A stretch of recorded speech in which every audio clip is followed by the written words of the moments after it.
जी नमस्कार दोस्तों, good morning, सुप्रभात, राधे राधे। आप सभी का स्वागत है आज की करंट अफेयर्स की क्लास में। जी नमस्कार मंजू गोस्वामी, आप सभी को नमस्कार, गुड मॉर्निंग, राधे राधे, जय श्री कृष्णा। चलिए मित्रों, आइए आप सबका स्वागत करते हैं और उसके बाद करंट अफेयर्स की शुरुआत करते हैं जो आपकी परीक्षा की दृष्टि से इंपॉर्टेंट हो सकता है। उस करंट अफेयर्स पर सभी तरीके से बातचीत आज हम करेंगे। आज से हम दैनिक करंट अफेयर्स की जो शुरुआत है वो करने जा रहे हैं और आपको जैसा कि पता है 11 और जुलाई 11 जुलाई 2022 के करंट अफेयर्स के विषय में हम लोग बातचीत कर रहे हैं। आज डेट है ये, और करंट अफेयर्स जो है वो क्या रहा है, कौन कौन सी बातें एग्जाम की दृष्टि से इंपॉर्टेंट है, उन सभी पर बातचीत करने वाले हैं। हाँ जी, तपेंद्र जेठू, सभी को नमस्कार जी। चलिए दोस्तों, शुरुआत करते हैं। आज कुछ महत्वपूर्ण ऐसे विषय हैं जिन पर हमें बातचीत कर लेनी चाहिए, उन सब पर मैं आपसे बातचीत करने की शुरुआत करता हूं। सबसे पहले देखिए मेरे दोस्तों, यहाँ है प्राकृतिक कृषि सम्मेलन। मैं सीधे ऑब्जेक्टिव प्रश्न आज नहीं कराकर आपको सारी बातें जो है वो लिखकर बता रहा हूं। चलिए, प्राकृतिक कृषि सम्मेलन जो है इसका आयोजन कहाँ किया गया बताइए जरा। प्राकृतिक कृषि सम्मेलन जो है इसका आयोजन हाल ही में कहां पर किया गया? नेचुरल एग्रीकल्चर या नेचुरल फार्मिंग जो है इस पर एक कॉन्क्लेव का आयोजन हाल ही में कहां पर किया गया? हाँ जी, 118.5। मुझे लगता है कि यहां तक चांस बन सकता है, लेकिन अभी एक दो नंबर के बारे में कुछ नहीं कहा जा सकता, लेकिन 120 के आसपास जिनके हैं, दो ऊपर दो नीचे, उनका मुझे लग रहा है कि चांस है, हो सकता है। बाकी तो राजस्थान बहुत बड़ा है, कुछ कहा नहीं जा सकता, लेकिन उम्मीद है कि बन सकता है चांस। हाँ जी, भोलेनाथ के जय हो साहब, भोलेनाथ की भी। सुनील कुमार, सबको नमस्कार, गुड मॉर्निंग। हाँ जी, राधे राधे साहब, राधे राधे। चलिए दोस्तों, प्राकृतिक कृषि सम्मेलन का हाल ही में आयोजन कहाँ किया गया, जिसका ऑनलाइन माध्यम से यानी वर्चुअल रूप से प्रधानमंत्री ने उसको क्या किया था? प्रधानमंत्री जो है इन्होंने इसको संबोधित किया। प्रधानमंत्री ने वर्चुअली वर्चुअली इसे संबोधित किया। यह natural farming conclave, natural farming conclave इसका आयोजन कहां पर किया गया? नेचुरल फार्मिंग कॉन्क्लेव इसका आयोजन हाल ही में कहां पर किया गया? तो आपको ध्यान रखना है, इसका आयोजन गुजरात में किया गया। कहां पर भैया?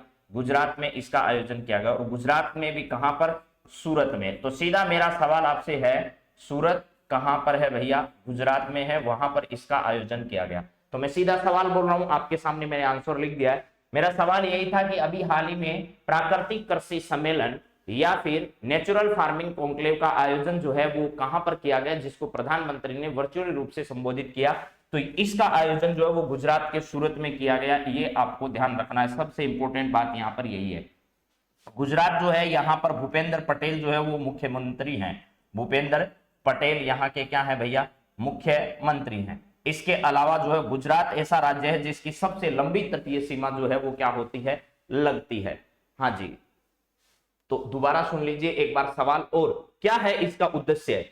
देखिए, भारत सरकार लगातार ये कहती आई है कि 2022 तक हम किसानों की आय को दोगुना कर देंगे। हालांकि 2022 तक ऐसा संभव नहीं हुआ, लेकिन इसका टारगेट ये नहीं है कि सीधे ही आय दो, इसके पीछे बहुत बड़े मिशन काम करते हैं। हम लोग सीधा सकारात्मक उद्देश्यों को ही देखें, उनको ही समझे, तो हमारे बारे में हमें ये सब जानकारियां मिलेगी किसानों के बारे में कि उनके क्षेत्र में क्रांतिकारी परिवर्तन लाने के लिए लगातार सरकारें क्या कर रही है? प्रयास कर रही है। उनको विभिन्न प्रकार की योजनाओं के माध्यम से जोड़ा जा रहा है। तो ये उनकी दिशा में किए गए क्या है? सारे सकारात्मक प्रयास हैं, और इसी दिशा में एक काम किया जा रहा है जिसका नाम है प्राकृतिक कृषि सम्मेलन। इसमें विभिन्न प्रकार की नई तकनीकें जो कृषि क्षेत्र में आ रही है उनका कैसे इस्तेमाल करें, कैसे इसके माध्यम से जैविक खेती को बढ़ावा दिया जा सकता है, और क्या नया किया जा सकता है किसानों के लिए। ट्रांसपोर्टेशन से संबंधित कोई समस्या आ रही है, या फिर जो फसल है उसको लेकर कोई समस्या आ रही है, तो उन सभी समस्याओं पर चर्चा करने के लिए एक ऐसे सम्मेलन का आयोजन, प्राकृतिक कृषि सम्मेलन का आयोजन कहां पर किया गया? गुजरात के सूरत में इसका आयोजन किया गया है। चलिए, दूसरी बात हम लोग करना चाह रहे हैं यहां पर, digital India week 2022। Digital India, digital India week 2022, इसका आयोजन भी कहां किया जा रहा है? इस डिजिटल इंडिया वीक 2022 के अंदर जो है वो नए स्टार्टअप जो है, नए स्टार्टअप या फिर डिजिटल इंडिया से जुड़े हुए कुछ नई तकनीक जो है उनका प्रदर्शन इस डिजिटल इंडिया वीक 2022 के अंतर्गत किया जा रहा है। लेकिन ये आयोजन कहां हो रहा है हमें तो ये समझना है। डिजिटल इंडिया वीक 2022 जो है इसके माध्यम से नई तकनीक जो है उनका विकास किया जा रहा है। नई तकनीक किसी भी क्षेत्र से जुड़ी हो सकती है, वो डिजिटल इंडिया से जुड़ी हुई कोई चीज हो सकती है, यानी डिजिटल करने के संबंध में कोई चीज हो सकती है, या और कोई भी नई तकनीक जो है टेक्नोलॉजी से रिलेटेड अगर कुछ भी है उन सब का प्रदर्शन, नई तकनीक होनी चाहिए, उस सब का प्रदर्शन जो है वो इस डिजिटल इंडिया वीक 2022 के अंतर्गत किया जा रहा है। और यह भी कहां आयोजित हो रहा है? इसका भी आयोजन कहां पर किया जा रहा है? गुजरात में किया जा रहा है मेरे दोस्तों। ये भी कहां आयोजित हो रहा है? गुजरात में। डिजिटल इंडिया वीक 2022 का आयोजन भी कहां पर हो रहा है? तो गुजरात में हो रहा है। इस पर भी हमें डिटेल से भी बातचीत करनी है, लेकिन उसके बाद अभी देख लीजिएगा राजस्थान में, राजस्थान से संबंधित दो खबर जो है वो भी हम लोग डिस्कस कर लेते हैं, उसके बाद डिटेल में इन सब पर बातचीत करेंगे। राजस्थान से पहली खबर क्या है जरा सुनिएगा। उत्तरी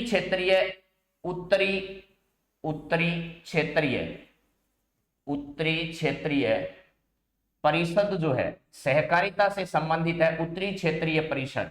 उस उत्तरी क्षेत्रीय परिषद की कौन सी बैठक अभी हुई है? तो 30वीं बैठक का आयोजन किया गया है। 30वीं बैठक का आयोजन कहां पर किया गया है? तो राजस्थान के जयपुर में इसका आयोजन किया गया है। 30वीं बैठक है, उसका आयोजन कहां पर किया गया है? जयपुर में किया गया है। और इसमें केंद्रीय सहकारिता मंत्री जो है इन्होंने भाग लिया। केंद्रीय सहकारिता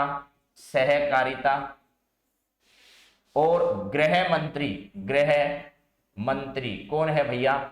अमित शाह है। इन्होंने इस मीटिंग में क्या किया? भाग लिया। अमित शाह ने इस मीटिंग में भाग लिया। तो दोबारा बता रहा हूं, आप सुन लीजिएगा, ठीक है? हाँ जी, ले बस पेपर में करंट अफेयर्स आपके क्वेश्चन नहीं आए थे सर। हाँ विमल सैनी जी, सही बात है। ऐसा तो यहां पर है, राजस्थान के उत्तरी क्षेत्रीय परिषद की 30वीं बैठक का आयोजन अभी हाल ही में कहां पर किया गया है? तो जयपुर में किया गया है। और इस बैठक में किसने भाग लिया? देखिए राजस्थान के मुख्यमंत्री ने तो भाग लिया ही, लेकिन ये चर्चा का विषय इस वजह से बना जब केंद्रीय सहकारिता मंत्री सहकारिता से संबंधित जो सारे मुद्दे हैं उन पर बातचीत करने के लिए और अन्य सभी मुद्दों पर बातचीत करने के लिए उत्तरी क्षेत्रीय परिषद का जो है उसकी 30वीं बैठक का आयोजन जयपुर में किया गया। और इसमें अमित शाह जो कि सहकारिता और गृह मंत्री हैं, उन्होंने इस मीटिंग में क्या किया था? भाग लिया था। इस वजह से ये क्या आ गया? चर्चा में आ गया। तो ये सहकारिता और गृह मंत्री भी ध्यान रखना। और राजस्थान के कहां पर उत्तरी क्षेत्रीय परिषद की कौन सी बैठक हुई? तो 30वीं बैठक हुई। कहां आयोजित की गई? तो इसका आयोजन कहां किया गया? जयपुर में किया गया। ये भी हमें समझना है। इसके बाद देखिए दोस्तों, हमारा जो राष्ट्रीय स्मारक प्राधिकरण जो है, राष्ट्रीय स्मारक प्राधिकरण जो है, प्राधिकरण, इसके द्वारा एक काम और किया गया है। राष्ट्रीय स्मारक प्राधिकरण के द्वारा अभी हाल ही में 2 नए स्थान ऐसे हैं जिनको क्या किया गया है कि भैया उनको राष्ट्रीय स्मारक घोषित करने की चर्चा चल रही है। राष्ट्रीय स्मारक प्राधिकरण के द्वारा बाबा साहेब अंबेडकर जो है, डॉक्टर भीमराव अंबेडकर जो है, अंबेडकर, इनसे संबंधित 2 ऐसे स्थान हैं जिनको राष्ट्रीय स्मारक घोषित करने पर बातचीत चल रही है। कौन से स्थान घोषित करने? राष्ट्रीय स्मारक जो है वो घोषित किया जाए इनको। स्मारक, राष्ट्रीय स्मारक कौन कौन सी ऐसी जगह है जिनको घोषित करने पर बातचीत चल रही है? तो जरा सुन लीजिएगा मेरे दोस्तों। एक स्थान जो है वो आपके है सतारा महाराष्ट्र में। कहां पर है? सतारा महाराष्ट्र में है, महाराष्ट्र।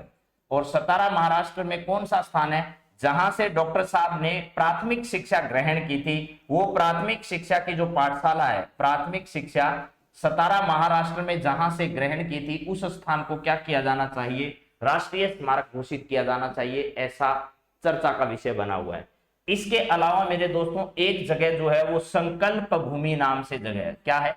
संकल्प भूमि। ये संकल्प भूमि नाम की जगह कहां पर है? तो ये संकल्प भूमि नाम की जगह जो है वो बरगद वृक्ष परिषद जिसको अपन कह सकते हैं, यह भी यहां पर आपको ध्यान रखना है गुजरात में है। कहां पर है? गुजरात में है।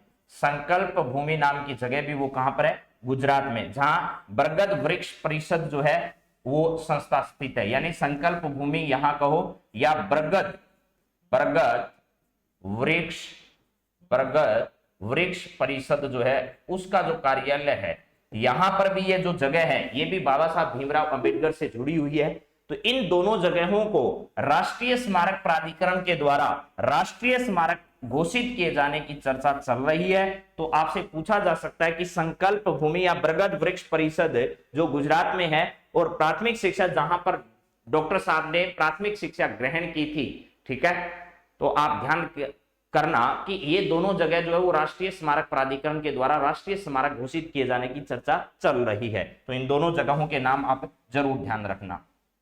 इसके बाद राजस्थान में एक जगह है जिसके जिले का नाम है सीकर। राजस्थान में एक जिला है जिसका नाम क्या है? सीकर जिला है। ये अभी हाल ही में चर्चा में क्यों आया आपको ये समझना है। सीकर जिला बहुत अब याद रखना है। और सीकर जिले की एक जगह है जिसका नाम है रोहिल, ठीक है, रोहिला कह दीजिए, रोहिला खंडेला जो है, रोहिला खंडेला, ये जगह हाल ही में चर्चा में आई है। क्यों आई है आगे आपसे परीक्षाओं में पूछा जाएगा, पक्का है ये सवाल। तो रोहिला खंडेला जो है ये सीकर जिले में है और ये अभी राजस्थान को लेकर के चर्चा में क्यों आया है ये हमें समझना है। तो ध्यान रखना, रोहिला खंडेला जो है ये इस वजह से चर्चा में आया कि हाल ही में यहां पर यूरेनियम के भंडार खोजे गए। यूरेनियम जो है, इस यूरेनियम के भंडार खोजे गए हैं। यूरेनियम के भंडार खोजे गए हैं। तो दोबारा सुन लीजिएगा, आपसे सीधा पूछा जा सकता है पहला तो कि भाई हाल ही में राजस्थान में यूरेनियम के भंडार कहां पर खोजे गए हैं, तो आपको जवाब देना है कि रोहिला और खंडेला सीकर में खोजे गए हैं। लेकिन दूसरे सवाल ये पूछे कि हाल ही में राजस्थान के सीकर जिले का रोहिला खंडेला क्षेत्र जो है वो क्यों चर्चा में आया, तो आपको जवाब देना है कि यहाँ पर हाल ही में जो है वो यूरेनियम के भंडार जो है वो क्या किए गए हैं? खोजे गए हैं। तो ये सवाल जो है वो बहुत अच्छा है और मुझे लगता है कि आपको इसको याद करना चाहिए। तो यूरेनियम के भंडार कहाँ खोजे गए हैं? सीकर के खंडेला क्षेत्र यानी रोहिला क्षेत्र में ये खनिज भंडार खोजे गए हैं। और राजस्थान का सीकर जिला जो है ये है, ध्यान रखना, शेखावाटी का, शेखावाटी क्षेत्र जो है उसके अंतर्गत आता है। और शेखावाटी में 3 जिले, जिसमें एक तो आपका चूरू है और एक आपका क्या है? सीकर है, और इसके अलावा क्या है? आपका झुंझुनू है, ठीक है। ये इतने जिले जो है वो शेखावाटी प्रदेश के अंतर्गत आते हैं। और यहाँ की ओपन आर्ट गैलरी जो है वो प्रसिद्ध है, यानी हवेलियों पर किए गए चित्रकला प्रदर्शनी जो है उसके लिए भी यह क्षेत्र बड़ा प्रसिद्ध माना जाता है। तो राजस्थान के रोहिला खंडेला में यूरेनियम के भंडार हाल ही में खोजे गए हैं, जो कि परीक्षा की दृष्टि से इंपोर्टेंट हो सकते हैं। अभी बात करेंगे एक इंपोर्टेंट पॉइंट पर जिसका नाम है विमल्डन प्रतियोगिता। विमल्डन प्रतियोगिता, विंबलडन प्रतियोगिता। विमल्डन यह किससे संबंधित है? यह टेनिस से संबंधित है। टेनिस प्रतियोगिता से संबंधित है। अभी इस वर्ष यानी 2022 जो है इसके अंतर्गत जो है वो पुरुष एकल का खिताब किसने जीता है? पुरुष और महिला एकल का खिताब किसने जीता है? ये दोनों आपको क्या करने हैं भैया? याद करने हैं। अभी हाल ही में पुरुष एकल का खिताब जो है वो कल ही खेला गया जो मुकाबला है, इसमें नोवाक जोकोविच जो है, नोवाक जोकोविच इन्होंने क्या कर लिया है? जोकोविच ने इसमें सफलता हासिल कर ली है। पुरुष एकल में नोवाक जोकोविच जो है इन्होंने सफलता हासिल कर ली है और यह खिताब उन्होंने 7वीं बार जीता है। कौन सी बार? 7वीं बार ये खिताब इन्होंने क्या किया है भैया? हासिल किया है। 7वीं बार इस खिताब पर अपनी दावेदारी किसने दर्ज कराई है? तो नोवाक जोकोविच ने। और इन्होंने किर्गिथोप को हराकर, किसने? किर्गिथोप जो है, किर्गिथोप इस खिलाड़ी को हराकर किर्गिथोप जो है ये उपविजेता रहे। उपविजेता ये रहे। इनको हराकर इस प्रतियोगिता में स्थान हासिल किया है। कल खेले गए मुकाबले में दोबारा सुन लीजिएगा, नोवाक जोकोविच ने विंबलडन 2022 पुरुष एकल का खिताब जो है वो क्या कर लिया है? हासिल कर लिया है। इसके बाद महिला एकल की अगर बातचीत करे जाए तो कजाकिस्तान की एकल महिला एलना राइबिडिना, एलना क्या है, यहां पर है एलेना, एलेना, यहां पर है राइबकिना, राइबकिना जो है, इस महिला ने क्या कर लिया है, इसमें सफलता हासिल कर ली है। कहां की है, कजाकिस्तान की है, कजाकिस्तान। और यहाँ की ये विंबलडन जीतने वाली प्रथम महिला जो है वो भी है। तो यहां से दोबारा समझ लीजिए, नोवाक जोकोविच जो है विंबलडन पुरुष एकल के विजेता रहे हैं और किर्गियोफ जो है इनको हराकर इन्होंने जीत दर्ज की है। महिला एकल में एलेना राइबकिना जो है, इन्होंने क्या किया है, पहले अपने जीवन का जो है इस प्रकार का खिताब जीता और कजाकिस्तान की ऐसी वो पहली महिला है जिसने इस खिताब में क्या की है, सफलता अर्जित की है। तो ये वेरी वेरी इंपॉर्टेंट सवाल है आगामी परीक्षाओं के लिए। विंबलडन का खिताब बहुत इंपॉर्टेंट है, तो ध्यान से रखना भैया। नोवाक जोकोविच याद कर लो, नोवाक जोकोविच, जोकोविच ये याद करना है। एक नाम याद करना है, एलेना, क्या याद करना है भैया, एलेना याद करना है, एलेना राइबकिना। ये दो नाम आपको याद होने चाहिए एनी टाइम, ठीक है। नोवाक जोकोविच और एलेना राइबकिना जो है, इन्होंने विंबलडन 2022 में अपने क्या किया है, पुरुष एकल और महिला एकल में सफलता हासिल की है। उम्मीद है आपको ये सब याद रह जाएगा। इसके बाद देखिए, अभी 1 जुलाई जो आया था, उस 1 जुलाई को कौन कौन से दिवस मनाए गए। 1 जुलाई को आपने राष्ट्रीय चिकित्सा दिवस भी मनाया। राष्ट्रीय कौन सा दिवस, चिकित्सा दिवस। राष्ट्रीय चिकित्सा दिवस किस दिन, 1 जुलाई को मनाया।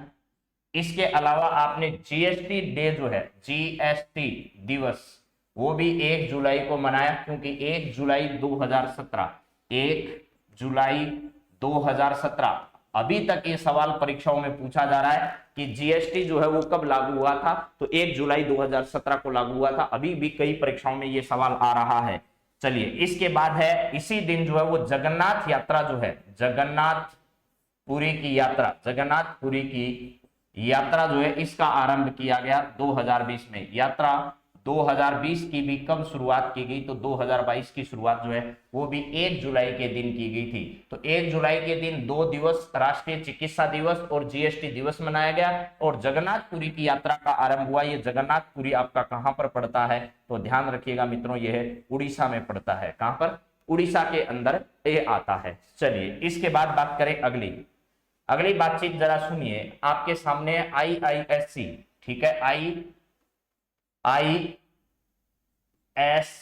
इंडियन इंस्टीट्यूट ऑफ साइंस जो है, इसके द्वारा क्या किया जा रहा है, एक आर्यभट्ट नाम से, आर्यभट्ट क्या है, आर्यभट्ट फर्स्ट, इस नाम से एक एनालॉग चिपसेट का प्रोटोटाइप जो है वो विकसित किया गया है। एनालॉग चिपसेट जो है, एनालॉग चिपसेट का क्या किया गया है, एक प्रोटोटाइप विकसित किया गया है। यहां के IISc जो है, इसके एक स्टूडेंट है जिसका नाम क्या है, प्रीतम कुमार है। क्या है, प्रीतम कुमार, उनके द्वारा इसका विकास किया गया है। तो आपसे कोई पूछे कि भाई आर्यभट्ट फर्स्ट क्या है, तो IISc जो है, इंडियन इंस्टीट्यूट ऑफ साइंस है ये, ठीक है। यहां पर है इंडियन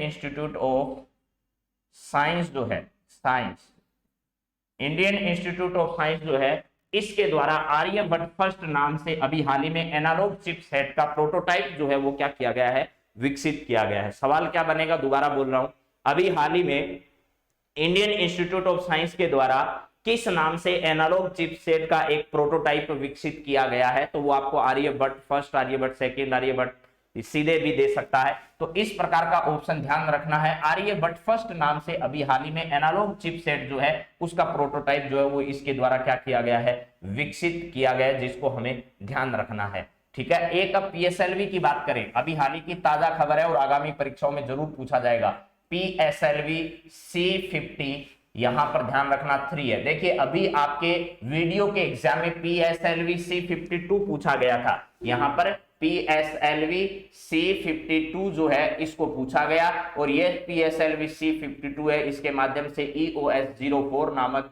ये प्रक्षेपण किया गया था। तो ये PSLV C52 पूछा गया, और आज तक की आप कोई भी परीक्षा उठाकर देख लीजिएगा, PSLV के माध्यम से इसरो ने जो भी मिशन भेजे गए हैं उनको परीक्षक ने 100% पूछा है। तो अभी ध्यान रखो, PSLV C53 की हम लोग बातचीत कर रहे हैं। इस PSLV C53 के माध्यम से क्या किया गया है, यह PSLV का 55वां मिशन था। PSLV का क्या था, 55वां मिशन। PSLV का 55वां मिशन जो है उसके माध्यम से क्या प्रक्षेपित किया गया था, यहां देखिएगा। इसके माध्यम से एक तो सिंगापुर के 3 उपग्रह भेजे गए इसरो के द्वारा। सिंगापुर के क्या भेजे गए, 3 उपग्रह भेजे गए। 3 उपग्रह जो है वो भी भेजे गए, किस देश के, सिंगापुर के।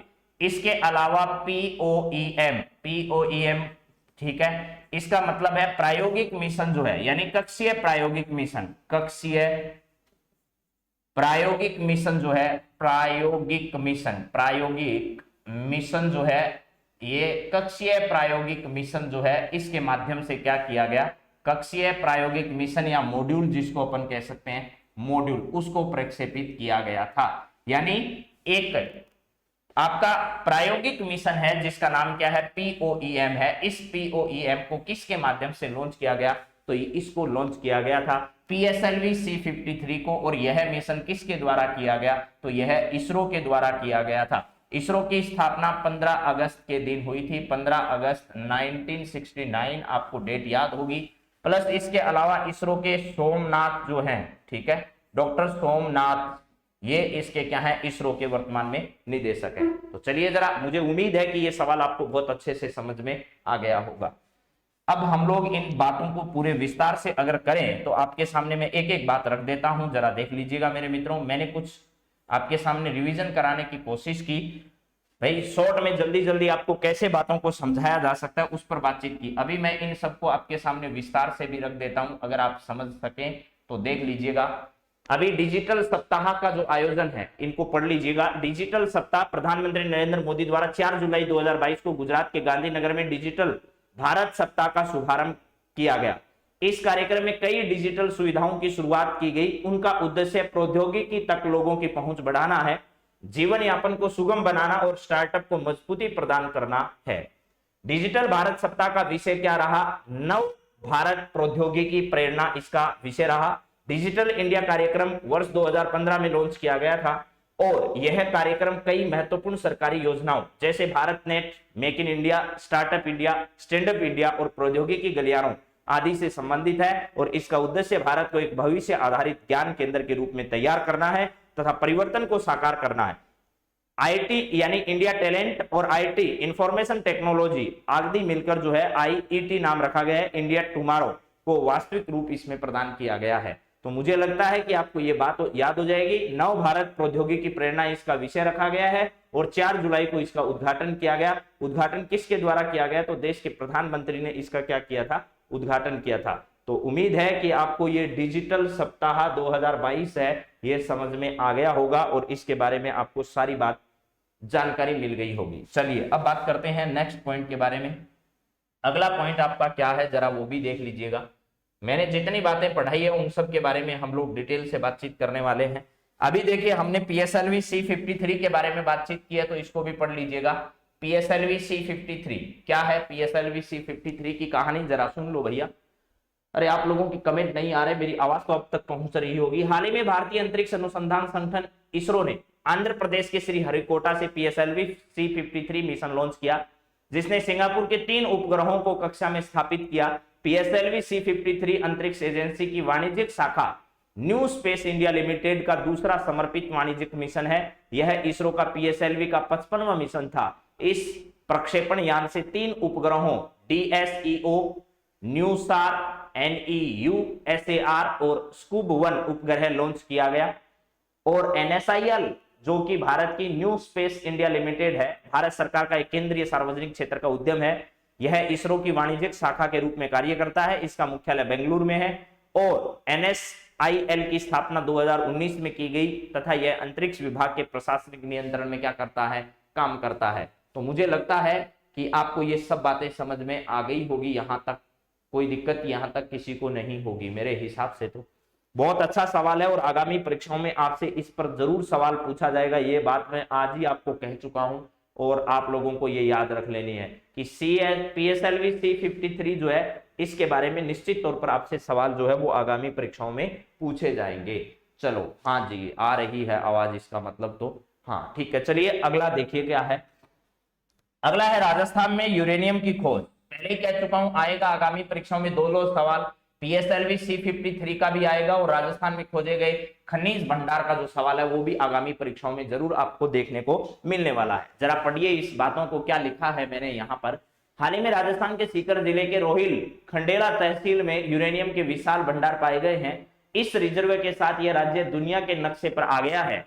यह राज्य राजधानी जयपुर से लगभग 120 किलोमीटर की दूरी पर सीकर जिले में, आंध्र प्रदेश और झारखंड के बाद राजस्थान तीसरा राज्य बन गया है जहां यूरेनियम पाया गया है। आंध्र प्रदेश और झारखंड है और उसके बाद राजस्थान ही तीसरा है जहां यूरेनियम के भंडार है। पहले राजस्थान में यूरेनियम के भंडार नहीं थे, आपको पता होगा इस जानकारी। यूरेनियम को दुनिया भर में दुर्लभ खनिजों में गिना जाता है। वर्तमान में झारखंड राज्य के जादूगोड़ा और आंध्र प्रदेश राज्य में यूरेनियम की खुदाई चल रही है। विश्व में यूरेनियम के सबसे बड़े उत्पादकों में कजाकिस्तान, कनाडा और ऑस्ट्रेलिया भी शामिल हैं।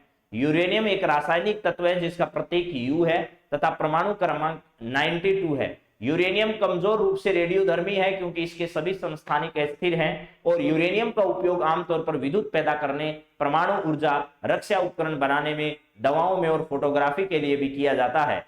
प्रकृति में यूरेनियम 238 और यूरेनियम 235 के रूप में क्या किया जाता है, पाया जाता है। तो सबसे इंपॉर्टेंट सवाल जो है वो मैंने आपके सामने रखा अभी कि राजस्थान के सीकर जिले के खंडेला जो है, रोहिला खंडेला क्षेत्र जो वो किसके लिए प्रसिद्ध है। निश्चित तौर पर आगामी परीक्षाओं में सवाल आपको देखने को मिलने वाला है, इसमें कोई दो राय नहीं है क्योंकि राजस्थान में खनिज के भंडार जो है वो अलग अलग खनिजों के भंडार है, लेकिन अभी यूरेनियम के भंडार राजस्थान में पहले से नहीं थे। राजस्थान जो है वो झारखंड और आंध्र प्रदेश के बाद जो है वो दूसरा ऐसा राज्य बन गया है जहां यूरेनियम के भंडार हैं और वो भी कहां खोजे गए हैं, वो भी राजस्थान के सीकर जिले में खोजे गए हैं। चलिए इसके बाद अगला सवाल क्या था। ऑपरेशन, मैंने आपको बताया था कल नार्कोस के नाम से, ऑपरेशन नार्कोस के बारे में कल भी बातचीत की थी, तो इसको थोड़ा डिटेल से आज आपके सामने मैं रख देता हूं।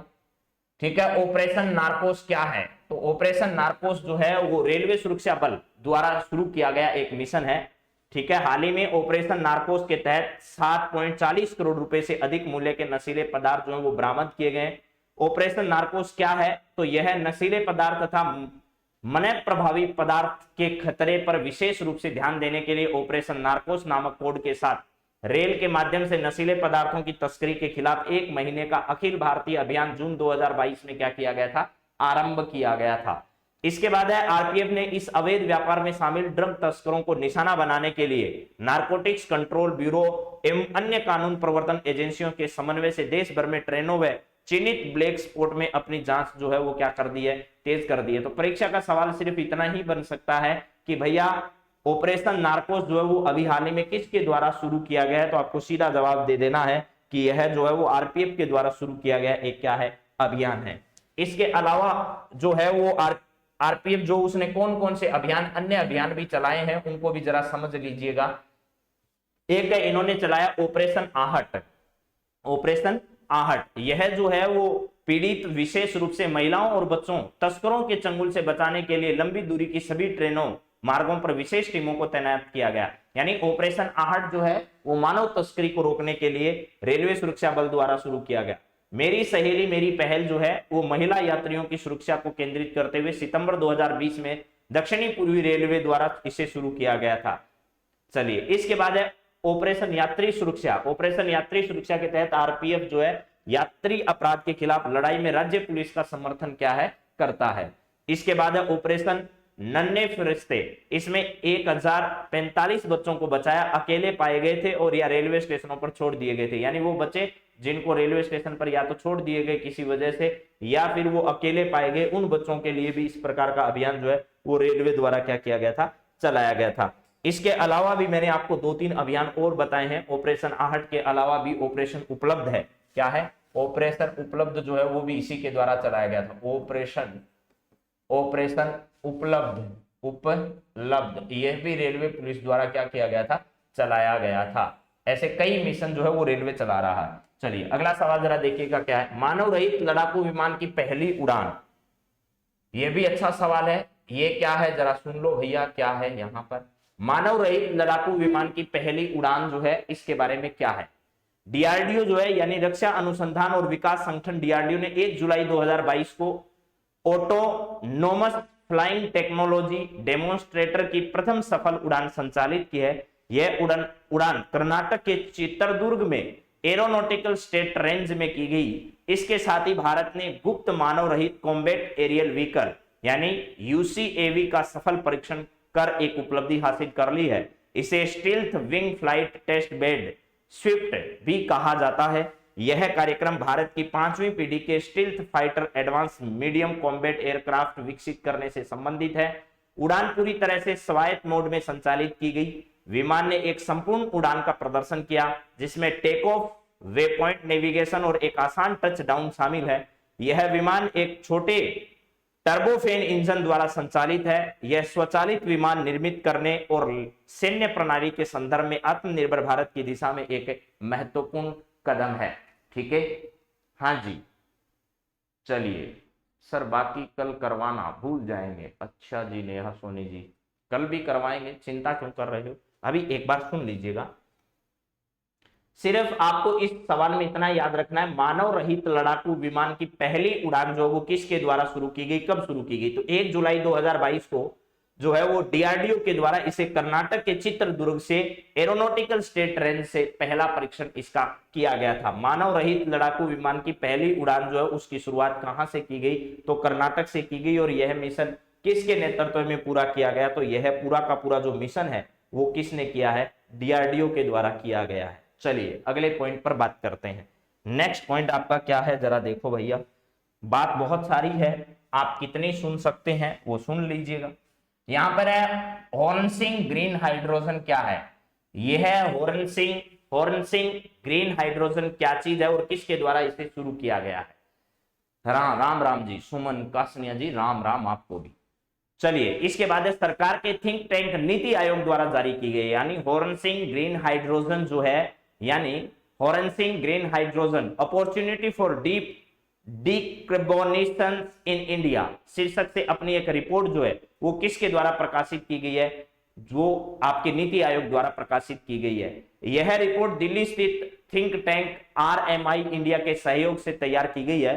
नीति आयोग ने अपनी रिपोर्ट में भारत में ग्रीन हाइड्रोजन के उत्पादन को बढ़ावा देने हेतु ग्रीन हाइड्रोजन के उत्पादन पर जीएसटी और सीमा शुल्क को कम करने या छूट देने की सिफारिश की है। रिपोर्ट में ग्रीन हाइड्रोजन कॉरिडोर स्थापित करने के साथ साथ उन स्टार्टअप्स को अनुदान देने का भी प्रस्ताव है जो घरेलू स्तर पर हरित हाइड्रोजन समाधान पर कार्य कर रहे हैं। इसके अनुसार सरकार को देश में हरित हाइड्रोजन उत्पादन के लिए लागत में कमी करने पर ध्यान देना चाहिए। ग्रीन हाइड्रोजन हाइड्रोजन गैस है जिसे जल के इलेक्ट्रोलिसिस के माध्यम से उत्पन्न किया जाता है।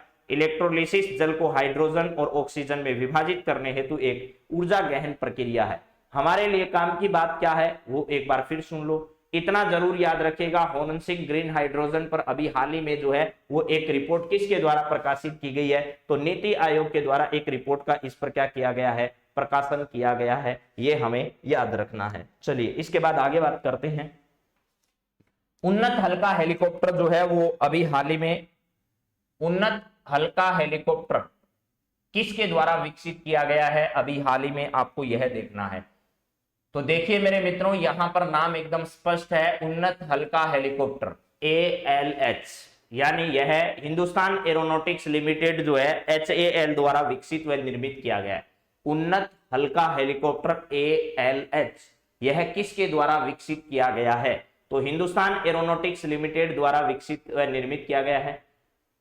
ये सार्वजनिक क्षेत्र की एक विनिर्माण कंपनी है हिंदुस्तान एरोनॉटिक लिमिटेड। समुद्री टोही तथा खोजबीन व बचाव की अपनी मुख्य भूमिकाओं के अलावा इन हेलीकॉप्टरों को मानवीय सहायता व आपदा राहत संचालन के साथ साथ समुद्री कमांडो के साथ स्पेशल ऑपरेशन के लिए भी तैनात किया जा सकता है। गंभीर रूप से बीमार रोगियों की चिकित्सा की सुविधाओं के लिए एयर एम्बुलेंस की भूमिका में उपयोग हेतु इसमें एक airborne medical intensive care unit भी क्या की गई है, शामिल की गई है। ठीक है, हाँ चलिए सर, मैं आपके जैसे जरूर सुखविंदर जी, क्यों नहीं, आपका स्वागत है। ऐसा करिए और जरूर शुरुआत जीरो से करोगे तो जरूर एक दिन आपको सफलता इसमें मिलेगी।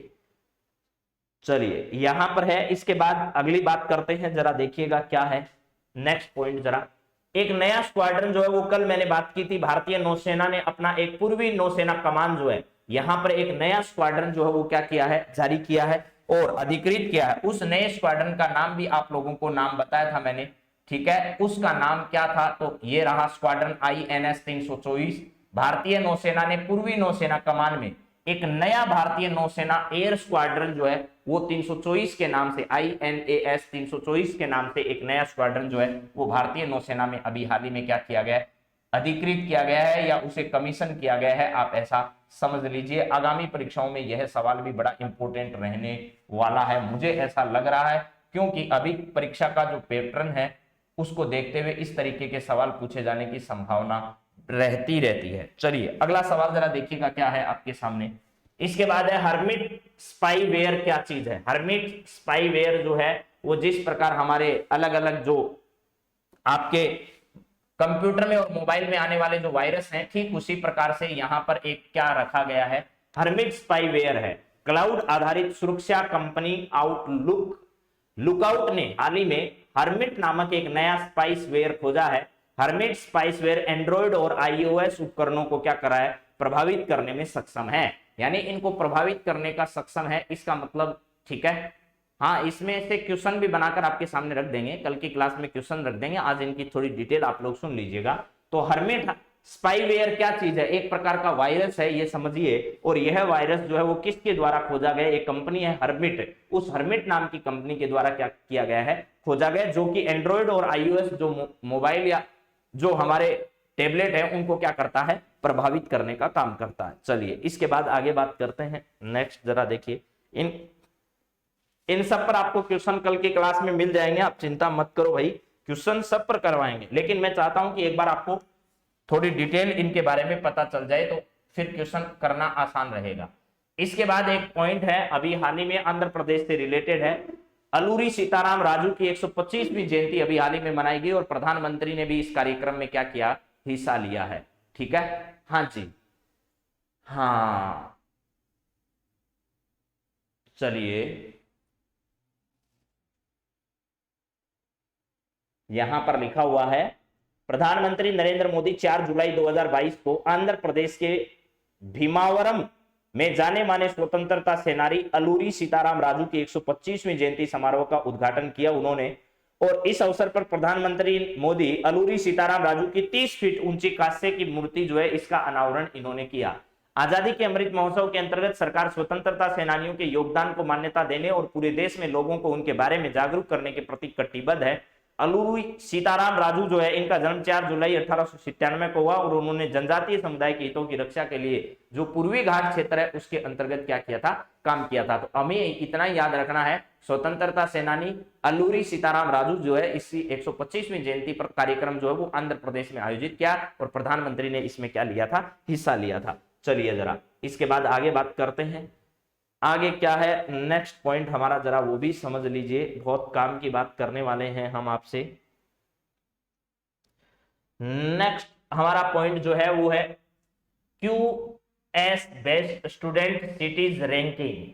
जो बेस्ट स्टडीज रैंकिंग है उसके स्थान पर भारत की जो संस्थाएं हैं उनकी अगर बात करें तो हाल ही में QS best student cities ranking जो है वो जारी की गई है और इस रैंकिंग में लंदन को सर्वश्रेष्ठ शहर का दर्जा प्रदान किया गया है। लंदन के बाद सियोल और म्यूनिख दूसरे और तीसरे स्थान पर रहा। ज्यूरिख तथा मेलबोर्न को चौथे और पांचवें स्थान पर रखा।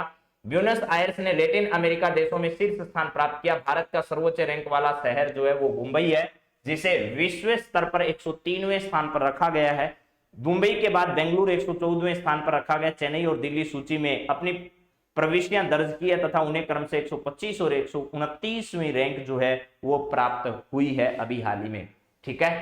हाँ जी चलिए, हाँ चलिए इसके बाद नेक्स्ट जरा बात करते हैं अगले पॉइंट पर। अगला पॉइंट हमारा क्या है जरा देखो भैया, और आज की क्लास में आपको अंतिम विषय पर हम लोग बातचीत करेंगे। बाकी कल इसके ऑब्जेक्टिव सवाल में भी कराऊंगा, तो आपको अंदाजा हो जाएगा कि ऑब्जेक्टिव सवाल इनमें से कैसे पूछे जा सकते हैं।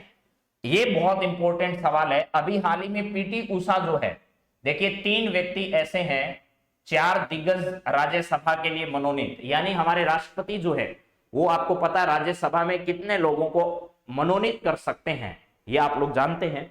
तो उनमें से 4 व्यक्तियों की जगह जो है उन्होंने भर दी है। पीटी उषा, इलैयाराजा समेत 4 दिग्गज जो है वो राज्यसभा के लिए अभी हाल ही में मनोनीत किए गए। वो कौन कौन से हैं? तो पीटी उषा जो है वो है, इलैयाराजा जो है, वीरेंद्र हेगड़े हैं और वी विजेंद्र प्रसाद जो हैं गारू को राज्यसभा के लिए अभी हाल ही में मनोनीत किया गया है। ये चारों नाम आपको रट्टा लगा लेना है, आपसे पूछा जा सकता है इनमें से कौन सा व्यक्ति है जिसको अभी हाल ही में राज्यसभा के लिए जो है वो राष्ट्रपति जी द्वारा मनोनीत किया गया या नहीं किया गया, ऐसा सवाल परीक्षक बनाएगा। तो यहां पर है पीटी उषा, इलैयाराजा, वीरेंद्र हेगड़े और वी विजेंद्र प्रसाद गारू, इनको राज्यसभा के लिए मनोनीत किया है। पीटी उषा भारत की महान खिलाड़ियों में से एक मानी जाती है। 1984 के लॉस एंजल्स ओलंपिक में चौथे नंबर पर आई थी। बावजूद इसके हिंदुस्तान में पीटी उषा का नाम एथलेटिक्स का पर्याय बना हुआ है। 1986 के सियोल एशियाई खेलों में पीटी उषा ने 4 गोल्ड मेडल जीते थे। उन्हें 1983 में अर्जुन अवार्ड से और 1985 में उन्हें देश के चौथे सबसे बड़े नागरिक सम्मान पद्मश्री से सम्मानित किया जा चुका है। इसके बाद प्रधानमंत्री ने पीटी उषा जो है उनको बधाई देते हुए ट्वीट में लिखा कि पीटी उषा जी हर भारतीय के लिए एक प्रेरणा है। खेलों में उनकी उपलब्धियों और व्यापक रूप से जाना जाता है, लेकिन पिछले कई सालों में नए एथलीटों का मार्गदर्शन करने के लिए भी उनका काम उतना ही क्या रहा है, सराहनीय रहा है। तो पीटी उषा कौन से 4 व्यक्ति हैं जिनको सरकार ने अभी, या फिर ऐसे कह सकते हैं राष्ट्रपति जी ने जो है वो उनको राज्यसभा भेजा है, यानी राज्यसभा में उनको मनोनीत किया है। तो उन चारों के नाम एकदम ढंग से याद होने चाहिए। पीटी उषा, इलैयाराजा, वीरेंद्र हेगड़े और वी विजेंद्र प्रसाद गारू जो है उनको यहां पर क्या किया गया है, शामिल किया गया है राज्यसभा में। तो चलिए दोस्तों, आज की क्लास को यहां विराम देते हैं। कल ऑब्जेक्टिव प्रश्नों के साथ वापस मिलेंगे। तब तक आप अपनी तैयारी को मजबूत करते रहिएगा और हर वो आवाज दबानी है जिसने कहा था ना बाबा ना तुमसे ना हो पाएगा, लेकिन हमने कसम खाई है कि करके तो हम ही दिखलाएंगे। तो चलिए आप लोग लगातार मेहनत करते रहिए। एक दिन आएगा जिस दिन आपको सफलता मिलेगी और सारी आवाजें बंद हो जाएगी, तो आप चिंता नहीं करें। चलिए अगली क्लास में मुलाकात करते हैं। Have a nice day. Thank you, धन्यवाद।